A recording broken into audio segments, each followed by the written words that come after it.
তো hello welcome প্রিয় দর্শক বন্ধু, আজকে চলে এসেছি একটা নতুন ভিডিও নিয়ে। আজকের ভিডিওতে তোমাদের সুন্দরবন এলাকা জাতীয় জঙ্গলগুলো নিয়ে বা লবণাক্ত যেসব জঙ্গল রয়েছে সেই সব জঙ্গলে নিয়ে আজকে একটা ভিডিও নিয়ে তোমাদের সামনে চলে এসেছি।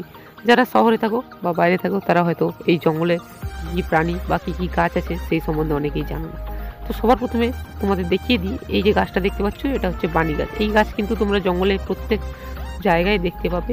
আর এই গাছটার যখন ছোট থাকে তখন ঠিক এরকম দেখতে হয়, আর পাতাগুলো এরকম সবার। আর তারপরেই দেখিয়ে দিই তোমাদের গোরান গাছ। গোরান গাছের নাম তো আমরা অনেকেই শুনেছি বা বইতে পড়েছি।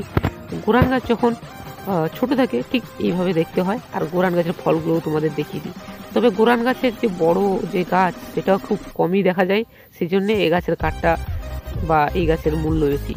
আর যেমনটা দেখতে পাচ্ছ এটা হচ্ছে ক্যাকটাস জাতীয় এক ধরনের গাছ। এই গাছের অংশে বা পাতায় সব জায়গাগুলোতেই কাঁটা থাকে। সুন্দরবন জঙ্গলে তোমরা আসলে এই ধরনের গাছপালা বা এই ধরনের পরিবেশ তোমরা দেখতে পাবে।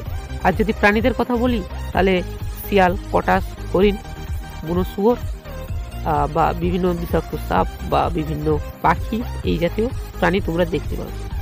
তারপরে দেখিয়ে দিই বানি গাছ যখন বড় হয়, বানি গাছটা ঠিক এরকম দেখতে হয়, সেটাই তোমাদের দেখিয়ে দিচ্ছি। গাছটার অনেকটাই বড়, তবে যদি আর একটু ভেতরে যাওয়া যায় জঙ্গলে তাহলে আরও বড় বড় গাছ তোমরা দেখতে পাবে। তো আমি বেশি ভেতরে যাব না, আর আমরা এখন একটু গভীরের দিকে রয়েছি। সুন্দরবন জঙ্গলে বা লবণাক্ত যে জঙ্গলগুলো রয়েছে তার একটু গভীরে গেলে তোমরা কিছু কিছু এরকম ছোটো ছোটো নালা দেখতে পাবে। এই নালাগুলোর যে গর্ত রয়েছে ধারে, এখানে কিন্তু বিভিন্ন কাঁকড়া বা কুরচে মাছ যেগুলোকে বলা হয় ওগুলো কিন্তু ঢুকে থাকে। যখন জোয়ারের জল ঢুকে পড়ে তখন কিন্তু ওগুলো বেরিয়ে আসে। আর এই নালাটা সোজা এসে যুক্ত হয়েছে একটি নদীর সাথে। নদীটার জল এখন ফ্রেশ, আর যে ড্রেনের জলটা দেখতে পাচ্ছ বা নালার জলটা সেটা দেখতে পাচ্ছ ঘোলা। আর এটা হচ্ছে সুন্দরবন জঙ্গলের অন্যতম একটি প্রাণী যেমন দেখতে পাচ্ছ, এটা হচ্ছে একটা সামুদ্রিক গেঁড়া। তো এই গেঁড়া যখন এখন যেহেতু শীতকাল, এই গেঁড়া যখন জল পায় তখন এরা নিজেদের খোলস থেকে একটু বেরিয়ে আসে এবং হাঁটাচলা করে। এখন যেহেতু শীতকাল তাই এরা এখন চুপচাপ ভেতরে ঢুকে আছে। আর এটা হচ্ছে এই কাঁকড়া তো তোমরা অনেক জায়গায় দেখিয়েছো।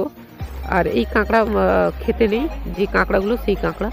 আর এই যে দেখতে পাচ্ছ সুন্দরবন জঙ্গলে এই জাতীয় গাছ বা এই জাতীয় পরিবেশ তোমরা দেখতে পাবে। তো প্রিয় দর্শক বন্ধু, আজকের ভিডিওটা এখানে শেষ করছি। দেখাচ্ছে পরবর্তী একটি নতুন ভিডিও নিয়ে। তাই প্লিজ চ্যানেলে যদি নতুন হয়ে থাকো চ্যানেলটি সাবস্ক্রাইব করো। তো আজকের ভিডিওটা এখানেই শেষ করছি।